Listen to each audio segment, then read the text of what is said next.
Isang munting sanggol ang naghihimbing sa kanyang tulog, subalit sa kanyang mga panaginip ay naglalaro ang mga pangarap para sa kanyang kinabukasan.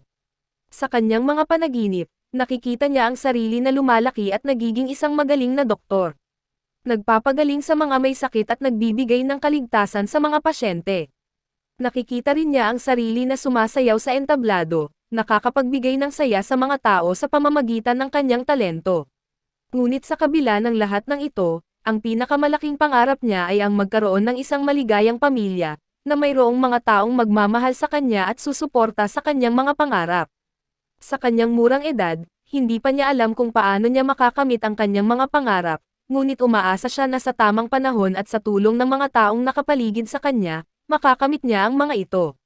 Ang kanyang mga pangarap ay nagbibigay sa kanya ng pag-asa at determinasyon upang harapin ang kinabukasan na may positibong pananaw at tiwala sa kanyang sarili.